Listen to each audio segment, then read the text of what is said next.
সিলেট স্ট্রাইকার্সের বিপক্ষে দাপুটে ক্রিকেট খেলে table topper Rangpur Riders ধরে রেখেছে নিজেদের জায়গা। দুই top order batter Saif Hasan এবং অ্যালেক্স হেলসের রেকর্ড পার্টনারশিপে সহজেই জয়ের বন্দরে পৌঁছে গেছে রংপুর রাইডার্স।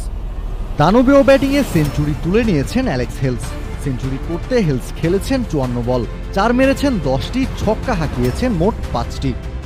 সিলেটের দেয়া 206 রানের টার্গেটে ব্যাট করতে নেমে ব্যাট হাতে শুরুটা মোটেও ভালো হয়নি রংপুরের। প্রথম ওভারেই হারায় আজিজুল হাকিম তামিমের উইকেট। টানা দ্বিতীয় ম্যাচে ব্যাট হাতে ব্যর্থ হয়েছেন তরুণ এই ওপেনার।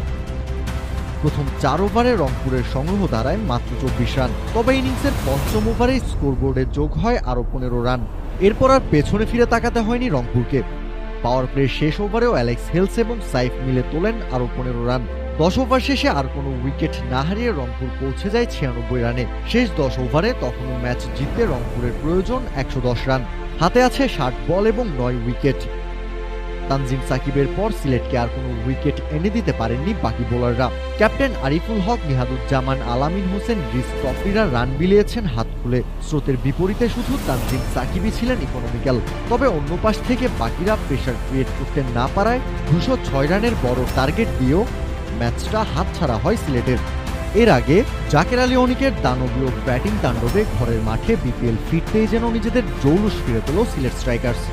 জাকেরের 3 ছক্কা এবং 5 বলে 20 রানের ইনিংসে ভর করে 200 পেরোনো সংগ্রহ পায় দলটা। চলমান বিপিএল আসরের সবচেয়ে সফলতম দল রংপুর রাইডার্সের বিপক্ষে টসে হেরে ব্যাট করতে নেমে যেন সেই বার্তা দিয়েছে দলটা। ব্যাট হাতে রংপুরের বোলারদের উপর রীতিমতো ছড়ি ঘুরিয়েছেন সিলেটের ব্যাটাররা। শুরুটা করেছেন দুই ওপেনার রনি তালুকদার এবং জর্জ মানজি।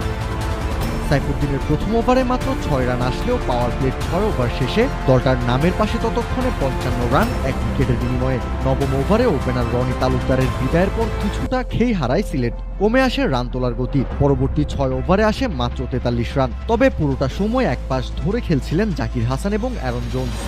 38 বলে 50 করে জাকির ফিরলে মাঠে আসেন জাকের আলী অনিক। তবে ততক্ষণে অনেক দেরি হয়ে গেছে। স্কোরবোর্ডে 200 রান তোলা তখন প্রায় অসম্ভব বলে মনে হওয়ার কথা। তবে সেই অসম্ভবকেই সম্ভব করেছেন জাকের আলী অনিক। 400 স্ট্রাইক রেটে ব্যাট করে 200 পেরোনো সংগ্রহ এনে দিয়েছেন সিলেট স্ট্রাইকার্সকে।